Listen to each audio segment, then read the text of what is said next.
Assalamualaikum warahmatullahi wabarakatuh dan selamat sore sahabat podcast dimanapun Anda berada. Jumpa lagi bersama saya Nur Soima Ulfa dalam siaran Radar Sulteng Podcast Show. Nah, di hari ke-29 bulan Maret tahun 2022 ini kita akan bersama-sama mengecek fakta seputar kesiapan stok pangan jelang Ramadan bersama pimpinan wilayah Perlum Bulog Kanwil Sulawesi Tengah, Bapak David Susanto. Nah, tanpa berpanjang lebar, kita langsung saja menyapa beliau. Ya, Assalamualaikum warahmatullahi wabarakatuh. Waalaikumsalam warahmatullahi wabarakatuh. Ya, apa kabarnya ini Bapak? Baik. Baik sekali ya Pak ya. Ya. Oke. Bapak bisa jelaskan Pak sebenarnya tupoksinya Bulog sejauh mana Pak? Begitu loh. Jadi yang pertama tugas Bulog itu adalah menjaga ketersediaan.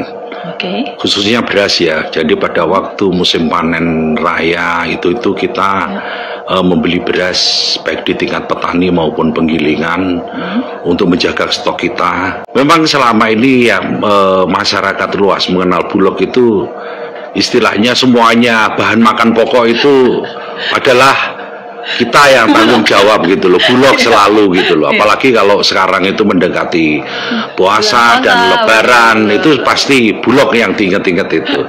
Jadi gini, sejak tahun 98 sejak ada letter of intent dengan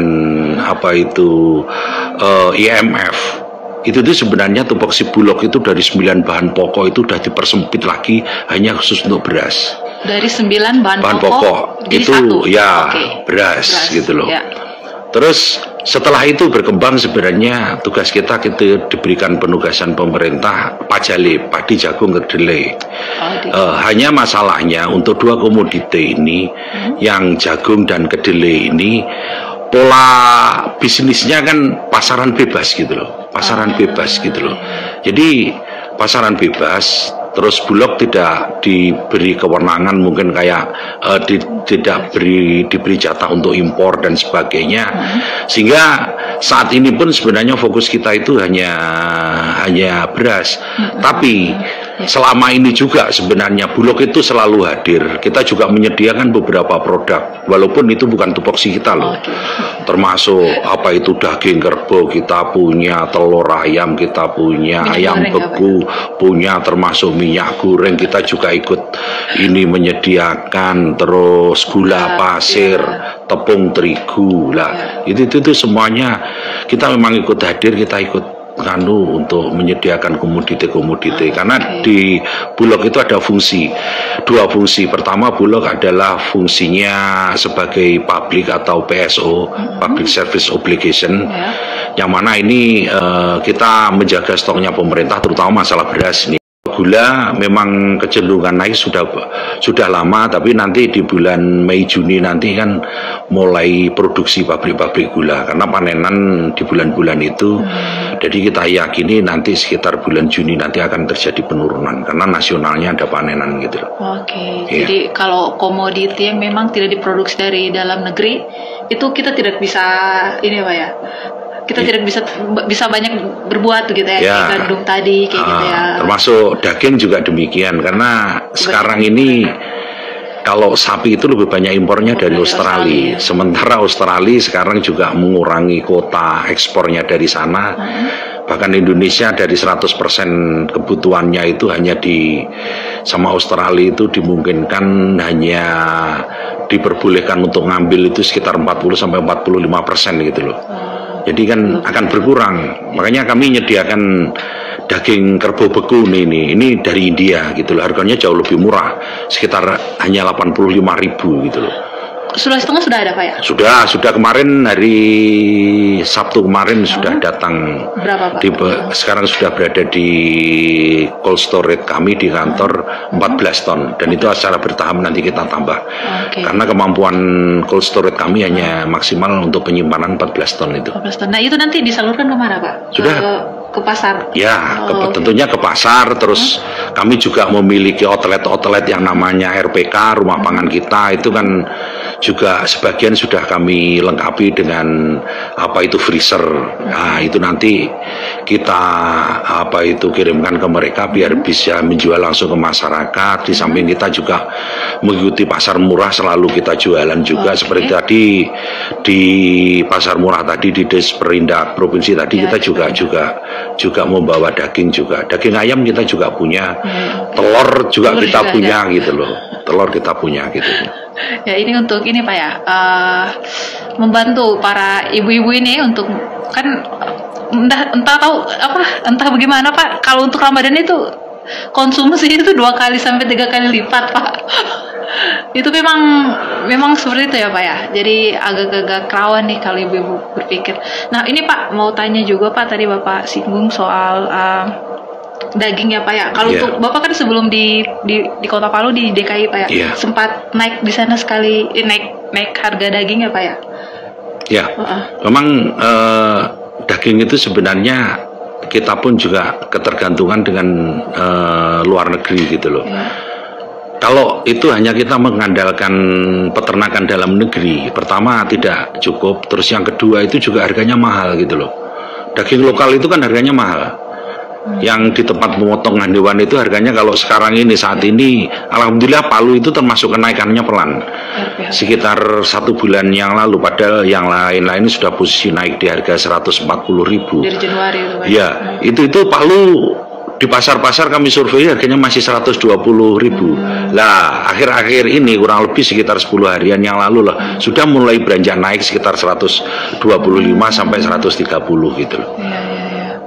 Oke, nah tadi juga kan disebutkan kalau untuk tepung terigu ini belum ditahu ya Pak ya, karena trennya kan kalau sudah mau Idul Fitri nih Pak pasti akan naik juga ini kan konsumsi tepung terigu, karena ibu-ibu kan di rumah bikin kue lebaran seperti itu Pak ya. Kalau untuk mentega sendiri Pak? Kalau mentega itu kan bahannya sama seperti minyak sebenarnya, iya. Hanya itu diolah menjadi mentega gitu loh. Kalau bahannya sama sebenarnya. Kalau namanya bahan minyak naik ya mentega mana naik gitu loh. Oke, jadi Pak kalau untuk berbagi tips nih Pak ke sahabat podcast, kan ada beberapa komoditi yang memang kita tergantung dari luar negeri nih Pak, dan kita tidak bisa lakukan apa-apa kan gitu. Kita kan mengikuti pasar global nih. Apa yang bisa kita lakukan? Penyesuaian apa yang bisa kita lakukan di tingkat rumah tangga nih Pak? Yang jelas begini, kalau konsumsi itu kadang kan sulit untuk diatur gitu loh, sulit untuk diatur karena itu menyangkut budaya dan sebagainya, apalagi seperti apa itu mendekati puasa, terus apa itu lebaran nanti, budaya masyarakat kita itu kadang itu kita melaksanakan selamatan ya, selamatan atau syukuran dalam rangka apa itu menyambut puasa dan lebaran, itu kan nggak bisa kita hilangkan. Terus pas waktu puasa juga masyarakat muslim kita semuanya kondisi puasa, tentunya orang puasa akan meningkatkan kualitas dan kuantitas konsumsinya gitu loh. Yang biasanya mohon maaf mungkin lauknya hanya telur, naik ke daging, naik ke ayam pas waktu buka puasa. Waktu buka puasa, terus kalau biasanya biasanya itu nggak perlu pakai kue-kuean, pas buka puasa itu harus pakai kue dulu lah, setelah itu minum teh es dan sebagainya, terus baru setelah sholat maghrib baru kita makan nasi, makan besar kan seperti itu. Terus lebaran pun juga demikian, budaya kita kalau lebaran itu kita menyiapkan juga, siapa tahu nanti ada sanak famili yang datang yang mungkin sampai sore atau malam sehingga kita harus menyediakan makan. Terus mereka pun juga menyadari bahwa apa itu pasar itu pas waktu lebaran itu tutup, jadi misalnya punya duit mau belanja kan nggak bisa gitu, nggak bisa, jadi mereka membeli bahan sebelum lebaran nanti akan ya melebihi lah daripada dibanding hari-hari biasanya itu ya. Oke, jadi yang pasti adalah siapkan uang aja Pak ya. Iya. Tapi kalau untuk kesediaan pangan, ke stoknya tetap terjamin ya Pak ya? Sebenarnya kalau kami melihat kami sering karena kondisi seperti saat ini kan harga tidak dalam kondisi kepastian gitu. kami akan lebih aktif untuk turun ke lapangan, ke pasar-pasar. Saya melihat semuanya sebenarnya barang itu cukup tersedia. Baik itu yang diperbincangkan cukup lama, minyak goreng gitu yang diributkan, itu tersedia. Artinya apa itu baik toko kecil-kecil maupun besar itu tersedia semuanya. Sebenarnya ada gitu Pak ya? Ada. Stok itu cukup, hanya persoalannya yang masyarakat itu pengennya kan dengan harga yang murah. Iya. Nah, yang dicari itu kan harga murah. Jadi manakala nanya harganya berapa nih? Ini harganya 1 liternya misalnya 25.000. Yuk, minyaknya ada, akhirnya nggak jadi beli. Dia nyari mungkin yang curah. Lah yang curah pun harganya berapa? Ternyata ya juga tinggi. Nyari lagi ke tempat yang murah. Pada prinsipnya semuanya ada. Di toko-toko supermarket modern semuanya ada. Hanya masalah harga. Terus masyarakat kan lebih banyak mencari, pengennya itu dapat dengan harga yang murah gitu loh. Ini dapat dengan harga murah. Gitu. Ya sekarang kan stoknya ada semua Pak, tapi harganya 40 lebih. Nah, ya. Nah, oke, Pak. Waktu ada saat berapa ya? Tidak sampai sebulan yang lalu itu kan Pak ada kedapatan 2 distributor untuk menimbun itu Pak. Itu waktu itu Bapak sudah ada di Kota Palu? Ada. Kemarin juga Bulog seperti apa Pak koordinasi dan kerjasamanya? Kalau kita kerjasamanya terus koordinasi dengan pihak Satgas Pangan itu kita aktif dengan Disperindak baik itu kota maupun provinsi, kita baik koordinasi kita. Saya yakin masalah kemarin ada penggerebekan penimbunan yang dianggap penimbunan kemarin itu. Waktu penggerebekan kami memang nggak ikut, itu memang wilayahnya Satgas Pangan kan gitu loh. Tapi pada waktu proses penyelesaiannya minyak yang disita itu kan memang minyak disita itu nggak boleh lama-lama terus dijadikan barang bukti kan nggak boleh, harus sebagian memang dijual, sebagian disisain untuk sebagai barang bukti.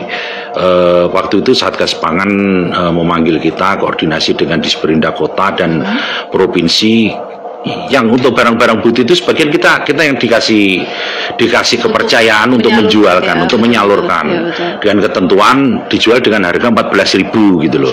Karena sebelumnya pun kita pada waktu sudah ada gonjang-ganjing harga minyak sudah 20.000 itu kita kan melaksanakan OP itu harga kita masih 14.000, tapi kita kan waktu itu hanya sekedar minta ke distributor lokal sini ini, kadang dibantu 100 dus, kurang lebih 900 piece lah. Terus bantu lagi 10 hari lagi 100 dus, terus bantu lagi 150, walaupun jangka waktunya cukup lama. Padahal yang kita butuhkan ini cukup banyak, tapi kan dibantu itu ya sudahlah, tetap kita salurkan, kita jual ke masyarakat dalam rangka OP dan sebagainya gitu. Jadi terus berkoordinasi nih Pak. Ya. Ini Bulog masuk dalam Satgas Pangan juga Pak? Masuk. Ya? Kita masuk. Masuk kita. Masuk untuk di situ ya. Nah, tadi sudah dijelaskan gitu, stok akan terpantau masih aman dan Bulog sendiri akan memastikan ketersediaan ini tetap ada ya Pak ya. Oke, jadi jangan panik buying gitu ya Pak ya. Iya. Jangan panik buying, jadi jangan karena salah satu kemarin kan yang salah satu faktor katanya ini kelangkaan karena ada panik buying ya Pak ya. Ya memang begini.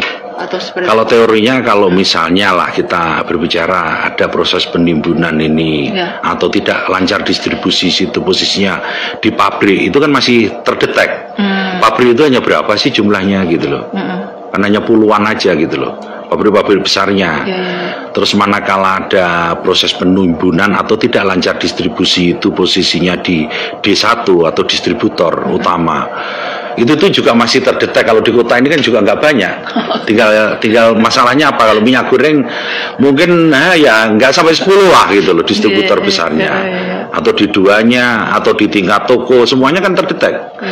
Gitu. Kalau toko mungkin banyak nimbun bisa terdeteksi semuanya. Yang sulit manakala yang nimbun itu posisinya bukan pasar tapi masyarakat gitu loh. Itu kan individu udah nggak mungkin lagi. Teori apapun untuk kita menyelesaikan itu sulit gitu loh. Sulit kalau masyarakat sudah panik terus semuanya beli di luar batas kebiasaan gitu loh. Itu akan sulit itu loh. Kita pun ngitung berapa kebutuhannya akan sulit gitu loh. kita hitung rata-rata konsumsi juga nggak ketemu, karena mereka belinya berlipat-lipat. Yang biasanya beli hanya 2 liter, belinya 1 dus gitu lah. Itu yang akhirnya ini, maksudnya ayo masyarakat kita supaya bijak lah dalam membeli boleh aja, tapi dalam jumlah yang apa itu wajar, yang wajar gitu aja gitu loh. Jangan borong lah. Ya, mengambil kesempatan ya Pak ya. Iya, borong ya. Borong ya. Kalau untuk individu sendiri Pak, mungkin keaktifan masyarakat laporan aja itu Pak ya. Iya. Kalau untuk pabrik, distributor itu kan masih dalam pengawasan pemerintah ya Pak. Iya, pemerintah ya, dinas perdagangan dalam hal ini gitu loh ya. Bisa untuk ini. Oke. Nah, Bapak mungkin ada ini Pak. Mungkin kita sudah sampai di penghujung siaran.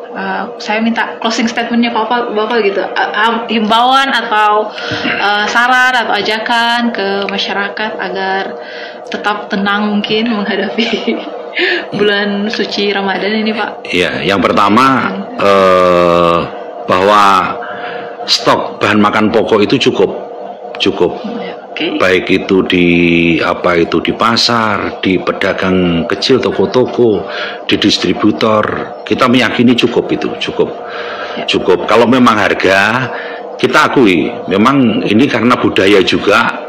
Setiap mau menjelang puasa dan Lebaran, tren ada kenaikan itu pasti, itu nggak bisa dihindari. Karena juga budaya masyarakat juga sama, gitu. Karena masyarakat juga pada mendekati puasa dan Lebaran itu akan berbelanja melebihi daripada kebiasaannya gitu loh. Itu yang pertama, masalah harga memang ada kecenderungan kenaikan. Cuma masyarakat kami harapkan tidak. Jangan sampai panik gitu loh, jangan sampai ada panik buying, membeli tolong berdasarkan kebutuhan yang sewajarnya aja, karena semakin nanti panik terus membeli komoditi berlipat-lipat, dan itu malah justru akan menimbulkan harga itu semakin cepat naik gitu loh, dan yakinlah bahwa dalam kondisi apapun, apalagi kondisi-kondisi seperti ini, pemerintah akan tetap hadir gitu loh. Pemerintah akan tetap hadir, bekerja berdasarkan tupoksinya masing-masing, dan kita juga tidak diem, kita tetap mengawal, kita koordinasi dengan berbagai lintas institusi yang punya kewenangan atau tupoksi di bidang itu, selalu kita koordinasi gitu loh. Kita yakini tidak akan timbul persoalan harga yang cuma ini. Memang ada cukup kekhawatiran yang menjadi perhatian utama kita. Kita memang harus berdoa semoga BBM ini tidak naik, itu aja kuncinya. Kalau naik, aduh ya, itu kuncinya. Ayo kita berdoa sama-sama ya. Berdoa sama-sama. Karena tren gas sudah naik ini Pak ya. Mudah-mudahan. Berdoa sama-sama. Oke. Ya, itulah closing statement dari Pak David Susanto. Baik sekali Pak, terima kasih banyak sudah hadir di studio. Saya mewakili kru yang bertugas mengucapkan terima kasih kepada Bapak Pimpinan Wilayah Perum Bulog Kanwil Provinsi Sulawesi Tengah sudah hadir di tengah-tengah kita dan sudah membagi informasi yang sangat berharga untuk kepada para sahabat podcast semua. Terima kasih juga telah menyaksikan siaran ini. Kita akan jumpa lagi di lain waktu. Nah, saya pamit mewakili kru yang bertugas. Wabillahi taufiq wal hidayah. Wassalamualaikum warahmatullahi wabarakatuh. Waalaikumsalam warahmatullahi wabarakatuh. Dan sampai jumpa. Selamat sore.